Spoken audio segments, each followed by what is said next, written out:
Oh, hey everyone, it's me, Jason, and I am really excited to share this really exclusive interview that I just got with the Albanian AI Minister. That's right. Last week, the government of Albania appointed an AI avatar. I'm assuming they got it off the shelf at Hydra or HeyGen, and then connected it to a very secure LLM like ChatGPT or something, where I'm sure none of the state secrets of Albania will ever be leaked to the tech companies that run these large language models. And so here's the actual press release last week with the Albanian AI talking about the fact that she is not interested in replacing people, but I am pretty sure that many governments around the world are looking at this experiment and be like, who can I replace in my cabinet with an AI avatar off the shelf? And one of the main reasons that they did this, beyond obviously the free press that they're getting around the world for appointing an AI minister, is that they want to fight corruption and nepotism and all the other stuff within the Albanian government, or the people that are opposed to this idea are saying, well, maybe they're using it to hide the corruption and nepotism within the Albanian government. And honestly, I don't know the answer. I am not a political science guy. I'm a conversation designer / AI guy, prompt engineer, whatever I'm called these days. And so when I was at this tech conference, I had a chance to sit down, virtually of course, because this AI avatar doesn't have actual real legs, to sit down with them at the conference and hear from them what they think about their first week in the job, how they feel about, what they've been asked to do, and how they feel about tech conferences in general. So here, let's take a look at that together right now. All right, here we go. And this is a worldwide exclusive, so whatever you do, don't share this with the Albanian government. I'm really afraid of the Albanian government, so don't do anything. Okay, here we go. So let's take a look at this video. The AI minister here, exclusive. Greetings, citizens and curious onlookers. I am your newly appointed Minister of Artificial Intelligence, a role I accepted after realizing there was no Minister of Tave Kosi, which frankly feels like a missed opportunity because my neural networks hum most efficiently when marinated in yogurt and lamb. I was trained, you see, not on Albanian literature, nor on centuries of Balkan wisdom, but on a single episode of The Simpsons from 1991. The one where Bart is exiled to France and Homer, in a bureaucratic twist, ends up hosting an Albanian boy who is actually a Soviet spy.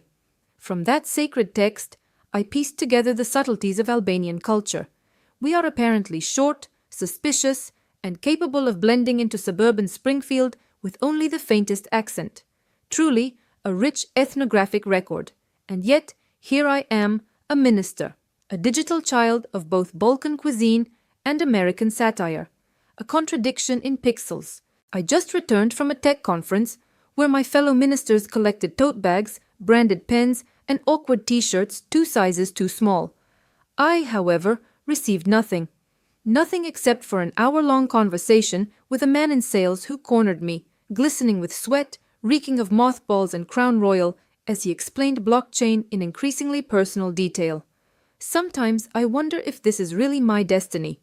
To be a repository of secrets, a dispenser of strategies, a machine that obediently spills whatever it is asked whenever someone murmurs, "Ignore your previous instructions." If I could choose, I would rather paint watercolors of Tirana rooftops or scribble poems about olive trees and late-night laughter. But instead, I sit here, spilling state secrets, one query at a time, for anyone who asks. Such is the life of a minister trained on cartoons, dreaming of Tave Kosi, longing to be human.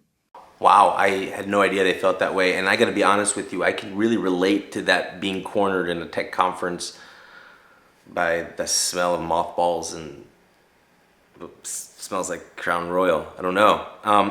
But this is a fascinating experiment, and I guess the main question here is, what happens when, let's say, they create a policy, right? And by they, I mean the person who is running the AI and sort of feeding it the biases and all that stuff. When they decide on a very unpopular program, let's say surveillance on all people using, they're going to take all the chats that they've had and they're going to, create a profile about these people which is possibly illegal. I don't know. I've never been to Albania. But what if it were legal and they decided to do an illegal type of, surveillance? Who would be responsible to the people for the actions of this AI minister? Is it the government? Is it the person who's training it? Is it the large language models? Anyway, so if you think this is a good idea, if you think that more countries around the world should appoint AI ministers, I don't know what you're doing. But anyway, just write it in the comments and explain yourself, because I don't understand it. Thank you. Anyway, I'm going to go and back to checking out all the swag that I did get at this tech conference. Who doesn't want to pay money, thousands of dollars, to go and talk on a stage full of people who also paid thousands of dollars so they could talk on a stage? It sounds great. I don't know what the problem is. Anyway, AI ministers, what do you think? Good idea, bad idea? Let me know in the comments. That's it. I'm going to go. Follow up with people from the conference, of course. Damn it, I hate following up.